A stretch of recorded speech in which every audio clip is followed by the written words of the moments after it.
ছোট ছেলে মেয়েরা সোনামণিরা না থাকলে পৃথিবীতে কোনো সৌন্দর্য থাকতো? স্বামী স্ত্রীর ভালোবাসা কয় বছর? রং ধরা যৌবন, জং ধরে শেষ।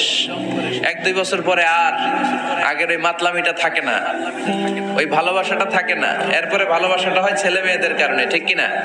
ঘরে গেলে আব্বু আব্বু ডাকে, আম্মা আম্মু ডাকে, ছোটাছুটি করে, দৌড়াদৌড়ি করে, কান্নাকাটি করে, রাগ করে বসে থাকে, রাগ ভাঙাতে হয়, এটাই মজা, ঠিক কিনা? এজন্য আল্লাহ বলেছেন জিনাতুল হায়াতি দুনিয়া। ছেলে মেয়েরা, সন্তান সন্ততি হচ্ছে দুনিয়ার জীবনের সম্পদ, দুনিয়ার জীবনের সৌন্দর্য। এক আয়াতে বললেন জিনা, আবার আরেক আয়াতে বললেন ফিতনা। ইন্নামা আমওয়ালুকুম ওয়া আওলাদুকুম ফিতনা। তোমাদের সম্পদ, তোমাদের ছেলে মেয়েগুলো যেমনি সৌন্দর্য, আবার অন দা আদার হ্যান্ড তারা তোমাদের জন্য ফিতনা। কারণ এই সন্তানের মুখে খাবার তুলে দেওয়ার জন্য অনেক বাবা হারাম পন্থায় উপার্জন করে, এরকম আছে না নাই? তাহলে ওই সন্তান শুধু জিনা না, ওই সন্তান ফিতনা। এই সন্তানের কারণে বাবা দুনিয়ায় ফিতনায় পড়ে গিয়েছে, ফিতনায় জড়িয়েছে। আবার আরেক আয়াতে আল্লাহ বললেন আদুওয়া। কখনো কখনো সন্তান সন্ততি এগুলো হয়ে যায় শত্রু, বাবা মায়ের জন্য শত্রু। অনেক বাবা আছে ছেলের জন্য জাহান্নামে যাবে, আছে না নাই? অনেক ছেলে আছে বাবার জন্য জাহান্নামে যাবে। কিয়ামতের দিন বাবা ছেলেরে পরিচয় দিবে না, ছেলে বাবারে পরিচয় দিবে না, একে অপরের শত্রু হয়ে যাবে, ঠিক কিনা? কারণ দিনটা বড্ড ভয়ঙ্কর, কেউ কাউরে চিনবে না। সেদিন হবে 50,000 বছরের সমান একটা দিন। সবার মুখে একটাই চিৎকার, ইয়া নাফসি ইয়া নাফসি। আকাশের জলজলে সূর্যটা অনেক দূরে, তারপরেও তাকাতে কত সমস্যা হয়। অনেকে এইভাবে আছেন, সেই সূর্যটা, তেজদীপ্ত সূর্যটা কিয়ামতের মাঠে মাথার একেবারে কাছাকাছি চলে আসবে।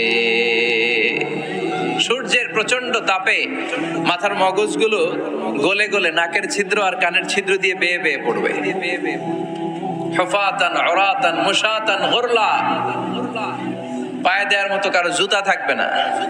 আজকে যে বাটা জুতা পরে আসছেন, অ্যাপেক্সের জুতা, কিয়ামতের দিন জুতা থাকবে পায়ে, গায়ে জামা থাকবে না। Everyone will stand up as naked. There is no dress, no costume, no garment in their body. দেহে কোনো পোশাক নাই, পেটে খাবার নাই, পায়ে জুতা নাই, সূর্যটা মাথার কাছে, তৃষ্ণায় জিহ্বাটা বের হয়ে নাভি পর্যন্ত ঝুলতে থাকবে। সবাই বলবে আল্লাহ আমারে বাঁচাও, আমারে বাঁচাও। ওই দিন বাবা ছেলেরে চিনবে না, ছেলে বাবারে চিনবে না। অনেক বাবা ছেলের কারণে জাহান্নামী হবে, অনেক ছেলে বাবার কারণে জাহান্নামী হবে। তাহলে তখন বাবা ছেলের শত্রু হয়ে যাবে, ঠিক কিনা? তাহলে কোরআন সাধারণত বলল কিছু কিছু জিনিসের প্রতি মানুষের আকাঙ্ক্ষা জনমভর। এর মধ্যে অন্যতম হলো সন্তান সন্ততি। এই সন্তান কখনো হয়ে যায় জিনা মানে সৌন্দর্য, আবার এই সন্তান কখনো হয়ে যায় ফিতনা মানে পরীক্ষা, আবার এই সন্তান কখনো হয়ে যায় আদুয়া মানে শত্রু, ঠিক কিনা? আমাদের সন্তানরা যেন আমাদের জন্য পরীক্ষাও না হয়, শত্রুও না হয়। আমাদের সন্তান যেন আমাদের চক্ষু শীতলের কারণ হয়, ঠিক কিনা? এজন্য আল্লাহ মুমিনদেরকে শিখিয়ে দিয়েছে, দোয়া করো, আল্লাহর কাছে চাও যে আল্লাহ আমাকে এমন সন্তান দেন, আমাকে এমন স্ত্রী দেন যাদের দিকে তাকালে আমার চোখ জুড়িয়ে যাবে। আল্লাহ বললেন তোমরা আমার কাছে চাও, আর পর রব্বানা হাব লানা মিন আজওয়াজিনা ওয়া যুররিয়াতিনা কুররাতা আ'য়ুন ওয়াজআলনা লিল মুত্তাকিনা ইমামা। ও আমাদের রব, আমাদেরকে এমন স্ত্রী দান করেন, এমন সন্তান দান করেন যে স্ত্রীদের দিকে তাকালে, যে সন্তানের দিকে তাকালে আমাদের হৃদয়টারে জুড়িয়ে দিবে কে? এরকম স্ত্রী, এরকম সন্তান আমরা চাই কি চাই না? ঘরে ঢুকার পরে স্ত্রীর দিকে তাকালে কলিজা ঠান্ডা হয়ে যায়, সন্তানের দিকে তাকালে হৃদয়টা জুড়িয়ে যায়। এরকম সন্তান আমরা চাই না?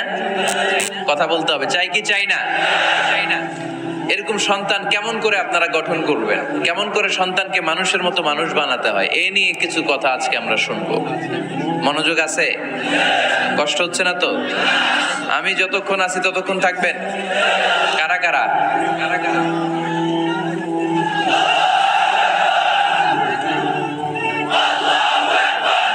মাশাআল্লাহ, মাশাআল্লাহ। তাহলে থাকেন আমার সাথে, বসেন, কথা বলি কিছু। আসলে এগুলো খুব জরুরি ওয়াজ। কি করে ফ্যামিলি ঠিক করবেন, কি করে দাম্পত্য জীবনটাকে সুখময় করবেন, কি করে সমাজটাকে ভারসাম্যপূর্ণ করবেন, কি করে ছেলে মেয়েদেরকে মানুষের মতো মানুষ করবেন, এগুলো জানার দরকার আছে না নাই? এর কারণ আমি প্রায় বলি, খেয়াল করে শুনেন, খুব জরুরি কথা, এদিক সেদিক তাকানো যাবে না, সময় কম। আমার দিকে তাকান, আমার দিকে তাকান। এই পৃথিবীতে গরুর পেট থেকে যেটা বেরোয় ওটা গরু হয়ে যায়, ছাগলের পেট থেকে বেরোলেই ছাগল হয়ে যায়, মুরগির পেট থেকে বেরোলেই মুরগি হয়ে যায়, কিন্তু মানুষের পেট থেকে বেরোলেই ওটা মানুষ হয়ে যায় না, ওটার মানুষ করতে হয়, মানুষ বানাতে হয়, ঠিক কিনা? খালি চোখে আপনি যা দেখেন সব কিন্তু মানুষ না, এগুলো জনসংখ্যা। এগুলো কি? বাড়ছে জনসংখ্যা, কমছে মানুষ। এজন্য আমরা আমাদের ছেলে মেয়েদেরকে মানুষের মতো মানুষ বানাতে চাই, ইনশাআল্লাহ। পড়েন। এখন কিভাবে মানুষের মতো মানুষ বানাবো? অনেক মা বাবা ছেলে মেয়েদেরকে নিয়ে উদ্বিগ্ন, আমাদের কাছে আসে, হুজুর কি করব ছেলেটারে নিয়ে, কোন প্রতিষ্ঠানে দিব, কিভাবে মানুষ করব হুজুর একটু বলে দেন। এরকম উদ্বিগ্ন অভিভাবক আছে না নাই? সব বাবা মাই চায় ছেলে মেয়েদের উজ্জ্বল ভবিষ্যৎ। কোন বাবা মা চায় তার ছেলেটা টেন্ডারবাজ হোক? উত্তর দেন।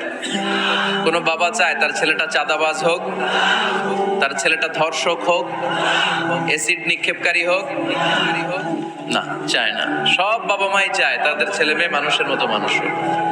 আজকের এই চমৎকার দুপুরে, চমৎকার অপরাহ্নে আমরা জানার চেষ্টা করব কেমন করে ছেলে মেয়েদেরকে মানুষের মতো মানুষ বানাবো। অনেকগুলো পয়েন্টস আপনাদের সাথে শেয়ার করব। বাবা মায়েরা, বাবারা এখানে আছেন, মায়েরা আছেন মহিলা প্যান্ডেলে, সবাই খেয়াল করে শুনেন কিভাবে ছেলে মেয়েদেরকে মানুষ করবেন। ভালো ছেলে মেয়ে পাওয়ার প্রথম পদ্ধতি হচ্ছে, বাবার দায়িত্ব হচ্ছে ছেলে মেয়েদের জন্য ভালো মায়ের ব্যবস্থা করবে। কিসের ব্যবস্থা? কারণ মা হচ্ছে production house, kind of factory. Factory যদি ভালো হয়, ওটা থেকে যে প্রোডাক্ট বেরোবে ওইটাও ভালো হবে, ঠিক কিনা? বাপ ভালো তার বেটা ভালো তাই, মা ভালো তার ঝি, গাই ভালো তার দুধ ভালো রে, দুধ ভালো তার ঘি, তাই না? বাবা ভালো তো ছেলে ভালো, মা ভালো তো মেয়ে ভালো, গাই ভালো তো দুধ ভালো, দুধ ভালো তো ঘি ভালো। তো এই জন্য আমি প্রায় বলি, আমার মায়েদের, আমাদের বোনদের পেটটা এটা খনি, তেলের খনি, গ্যাসের খনি, স্বর্ণের খনি, পেট্রোলিয়ামের খনির চাইতো দামি খনি। কারণ এই পেটগুলি ধারণ করেছে পৃথিবীর বড় বড় অলিদেরকে, এই নারীদের পেটগুলি ধারণ করেছে নবীদেরকে। নাকি নবীরা হুট করে আকাশ থেকে পড়ছেন? নারীদের পেট থেকে আসছে, ঠিক কিনা? এটা যেমন সত্য, আবার পৃথিবীর সব টেন্ডারবাজ, চাঁদাবাজ গুলো এসেছে নারীদের পেট থেকে। So the decision is yours.